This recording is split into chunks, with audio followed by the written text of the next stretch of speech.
And science tells us that how we act or fail to act in the next 12 years will determine the very livability of our planet. In the oil and gas industry, those who work in the fossil fuel industry are brought along as partners to make sure that we make this transition in the 10 years that we have left to us, as the science and scientists tell us. So now it's 10 years. You know, I'm sure you're familiar with the scientific reports that tell us that we have all of 12 years to significantly cut carbon emissions. 5 million students around the world took to the streets in a climate strike last Friday. Students from Canada, from coast to coast to coast, flooded the streets with a clear message. There is no planet B. We have 12 years. Bullshit. We have 12 years to avert climate disaster. Bullshit. We have 12 years. We're like, the world is going to end in 12 years if we don't address climate change. And like, this is the war, this is our World War II. Some scientists have said that we have 12 years to turn this around. From the IPCC report, we have only about a dozen years. Bullshit. We have 12 years. Bullshit, bullshit, bullshit. Good afternoon, ladies and gentlemen, across Canada, around the United States of America, across the world, the universe. Welcome back to your favorite angry Canadian, the most interesting man on the planet, on the 31st day of December 2020. That's it. A few more hours and we're done with this year. Boy, what a wake up it has been. And if I were to be asked, what's the biggest story? For me, the biggest story isn't the coronavirus. I mean, they've been predicting for a long time that we're going to have a pandemic. I mean, you know, you see what Bill and Melinda Gates and the World Economic Forum and John Hopkins did that little tabletop exercise called Event 201. You know, just before this whole thing got going. No, for me, none of that is. For me, the biggest event of 2020 is how people were feared into surrender. Maybe I'm not putting it correctly, feared, but how people became so afraid that they surrendered freedom, liberty, rights, everything. I mean, you never would have imagined that in Western nations, people would abide by locking down. You know, I know you worked hard to have your business, and shut it down now. Shut it down. And your employees, whatever the hell you do with them, shut your business, stay at home.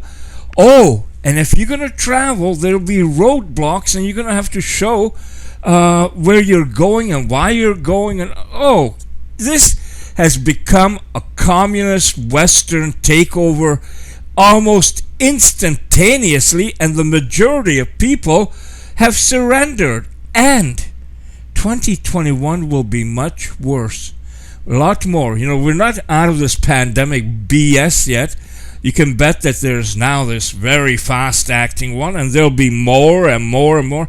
You know, we haven't even heard much about the South African or the Nigerian mutant virus. We just keep hearing about the one from the UK, but there's so many of them. We're going to be going through this month after month after month, and if you think the lockdown's been bad, first of all, they're going to make you take your vaccination. There's no ands, ifs, or buts. Do you want to work or not? You want to work, you have to be vaccinated. Do you want to travel? You want to get on an airplane and fly somewhere? You must be vaccinated. If I can just see this happening, even with schools and malls and everywhere. If you want to go where there are people, concerts, oh yeah, concerts, anything, theaters, you will have to be vaccinated. And that, you know, so many people say, I'm never getting vaccinated. No, I'm never. Well, it's going to be a tough decision, man. But that's one of the big things that is coming in 2021. I wouldn't be surprised if 2021 also heralds in the end of cash. That we're going to become a cashless society very quickly. Cash is dirty. Cash is used by criminals. cash is so awful. You know, drug dealers, they got mountains of cash, predominantly US $100 bills. Oh, it's all over the place, so we gotta make sure that we know who has what they have, and that means digital. We gotta go digital. I think they already would have, but they're trying to figure out how to, you know, they gotta dislodge this thing called Bitcoin. Bitcoin now is what, 29,000 a coin? You know, I remember when it was a joke. Oh, yeah, I'm going to buy a coin that is not backed by any country, by any resource like gold or whatever, just because it's there. But holy crap, you know, if you would have bought someone that were $100, $200, you know, 10 of them, 10, think of the money you'd have. But a lot of changes are in store for us. Now, before Thanksgiving in Canada, I said that, you know, just with all the lockdowns, shutdowns, more than likely Halloween's going to be disrupted, Remembrance Day, we're going to see Christmas parties, all those be disrupted, Santa Claus parades, and then comes New Year. And now, after New Year, on the 1st, it would be the Tournament of Roses parade from sunny Pasadena, California. You know, my parents used to always get up in the morning and watch that. They just loved it and were amazed by all those beautiful flowers on all those floats and how creative they were. And to be honest, even I used to watch it at times, being married. It was a good way to, you know, New Year's Day, just lie back in bed. It's, who cares about getting up? Your day is free, and watch Tournament of Roses and watch some of the college football games. It's going to be such a disruptive year, man, so disruptive. And I'm already thinking ahead that what's going to happen on Mardi Gras, New Orleans. It used to be packed, man, streets so full you couldn't really walk, people up on the balconies flashing themselves and throwing the beads and stuff. Actually, New Orleans was pretty cool, but it's not as big, the area, the French Quarter, as I thought. But what's going to happen with Mardi Gras? And what's going to happen with Rio Carnival? Oh, the Carnival in Rio. You know, all these things. If you think 2021 is time to go back to normal, just look ahead and think. And see, you know, because this viruses, they're going to be using that on people to keep control, keep them fearful, keep them under control. I wouldn't even count on Easter, church services, stuff. Oh, church services? No, Bonnie Henry does. You know, this really pisses me off. Think of this. You know, you can't go to church. They get fined. The ministers got fined $2,300 for having a service in a parking lot where people were in their cars. They get fined for that. Now, here in the Okanagan, we got Big White Ski Resort. They've had more than 100 cases of COVID, whatever the cases mean. You know, this isn't a point about whether it's what it means or is it real or what not. It's a point that people get fined. If you have a house and you got guests over and you're having a party and maybe there's 5 more people than should be because it's not your house bubble, we're all bubble people to them, you'll get fined. And they've been handing out fines across this country.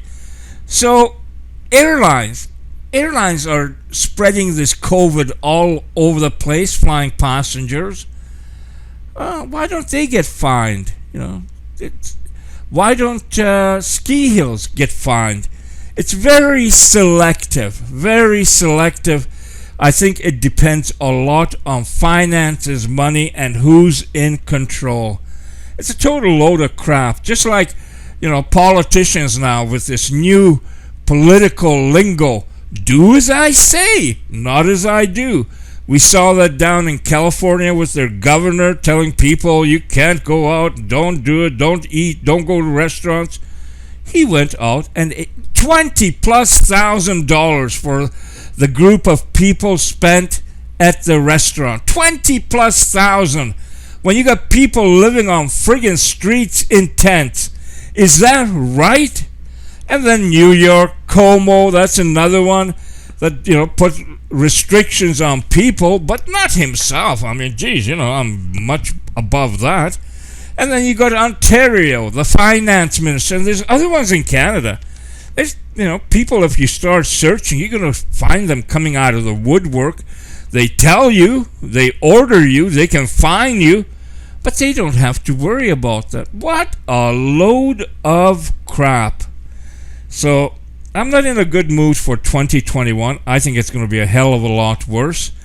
I think there's going to be things that you and I, as normal people, normal thought patterns, can't even imagine what they're doing and where they're going to be taking our country and countries all over. Build Back Better, the Green New Deal, reset, it's not just going to be any reset.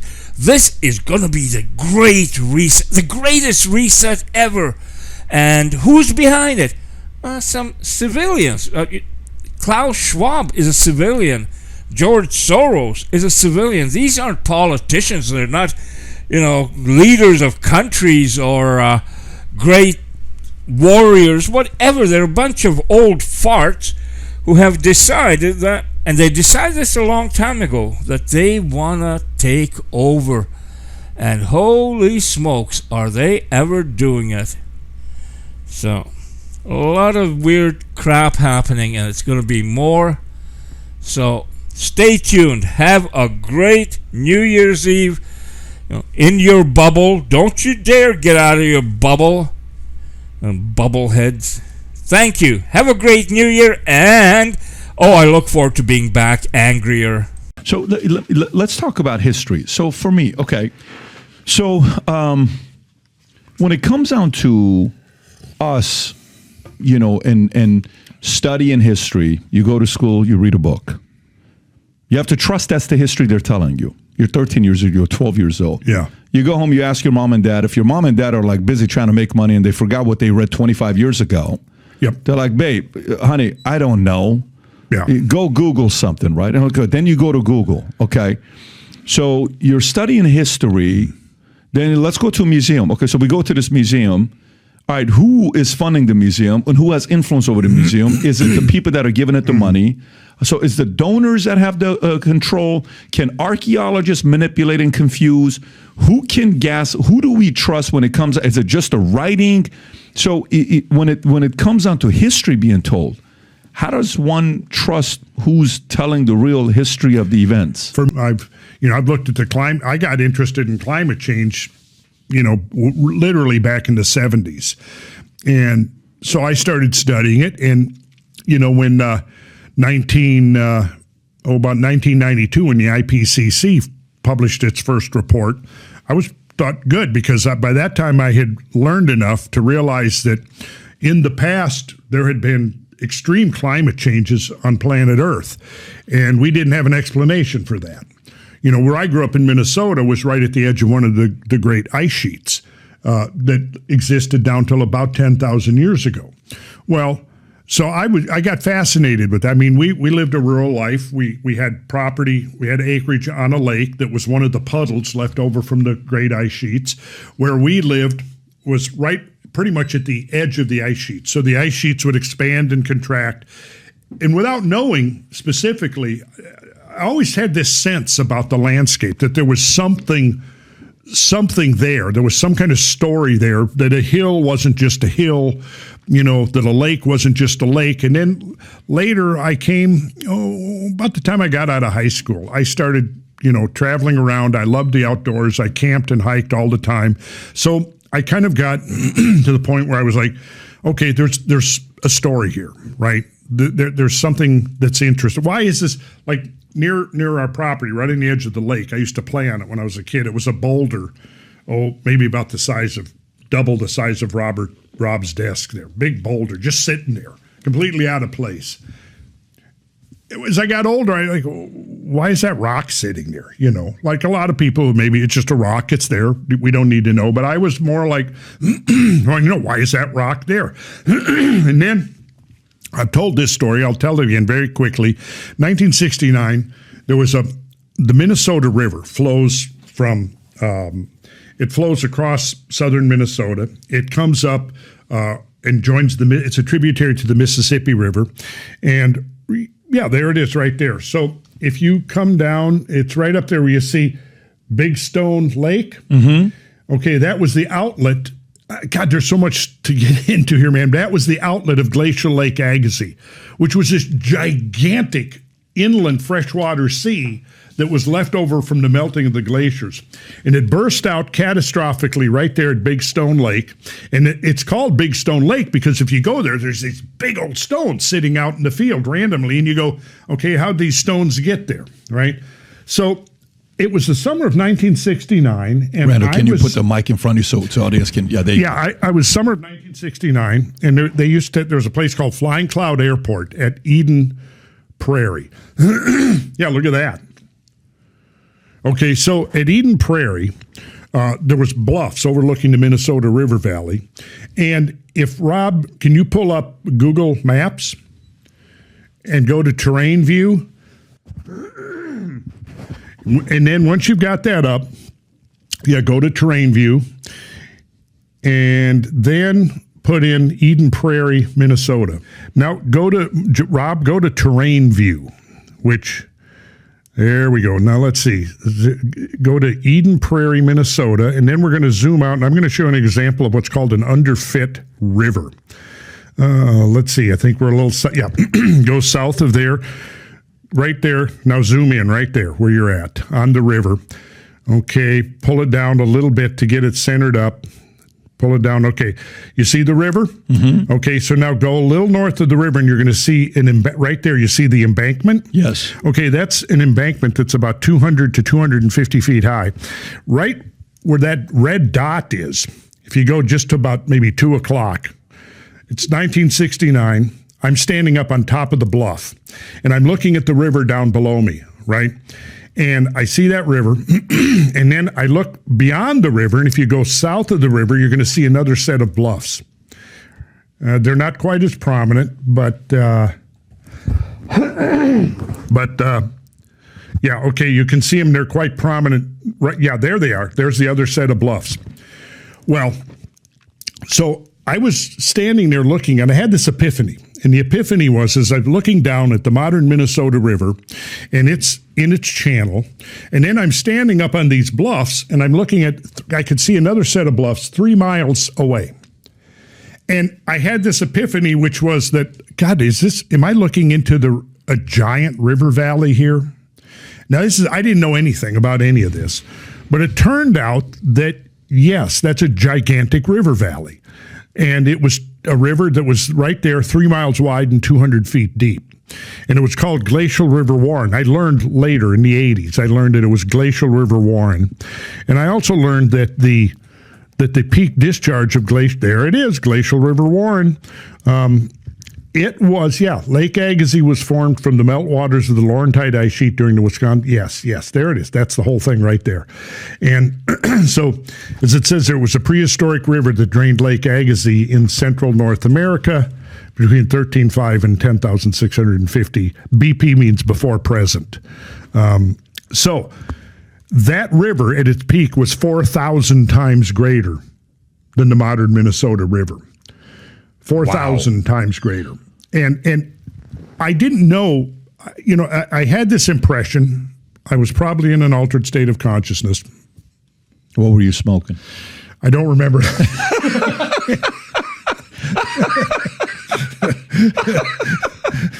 I don't know. Maybe Acapulco Gold. I don't remember that particular day. But knowing me back then, I probably was. Okay, so I confess.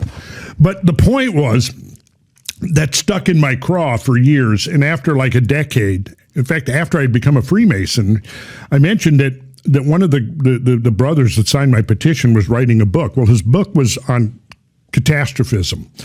And I was getting really, really interested in that because, again, I had learned about the ice ages, and I like, God, really? What? There was, the whole of Canada was buried under 1.5 miles of ice. So were New York City, Detroit, Boston, Philadelphia, Chicago, Milwaukee, Madison, Minneapolis, Seattle, Portland, they were all buried under ice? Yes, they were buried under ice. And this is not long ago. This is between 10 and 25,000 years ago. So I just, I'm obsessively curious about stuff. So I wanted to know more about that. And that's when I discovered that science had no answer. Like, what caused the end of the Ice Age? Well, there were old assumptions based upon old models, which, based upon the energy requirements available. In order to melt the quantity of ice that was covering North America and Northwestern Europe, it was between 6 and 7 million cubic miles of ice. That's as much ice as now in Greenland and the South Pole together. So take the amount of ice that you've got now, South Pole, Antarctica, and Greenland, double that. Mm-hmm. And now we're back in the Ice Age. And so the old assumption was that took 30, 40, 50,000 years to melt away. Then radiocarbon dating comes along in the 50s and 60s, and by the 70s, enough data had come out that it was apparent that the disappearance of the appearance of the ice, the growth of the ice sheet, and the disappearance of the ice were way, way faster than anybody had ever imagined. There we go. So on the right, you see the Laurentide ice sheet. On the left, over Western Canada, mm-hmm. you see the Cordilleran ice sheet, mm-hmm. and then you've got the ice-free corridor in between them. So this would have been around 13,000 years ago. If you go back to that's not a long time ago. No, it's not a long time ago at all. Not in terms of Earth history. See, now we're getting to the mystery of it. This is not long ago at all. Now, when you had this much ice, yeah. Now this is not even showing the ice over Northwestern Europe, but when you had this much ice, where did that ice come from? Well, it came out of the oceans. Right? So to accumulate that much ice on land, you have to drop ocean levels by 400 feet. Now think about that. You're right here, Fort Lauderdale. Mm-hmm. If you drop ocean levels by 400 feet, what happens to the coastline? What happens to the beach? It ain't there anymore. In fact, I think from here on the east coast of the Florida Peninsula, I think you probably have to go 30 to 50 miles further east to get to the shoreline. So when that ice melted, then sea level comes up 400 feet. Now that's real sea level rise, 400 feet, compared to what the panic is now. Oh, it might raise another 6 inches in the next century, or 8 inches, I think. Of course, the projections are based upon, in my opinion, faulty computer models. In these uncertain times, if there's anything we need people to believe the future looks bright. So if you've heard about me saying this mission to you, we're on a mission to get 1 million people to wear this gear, and this is what we're doing.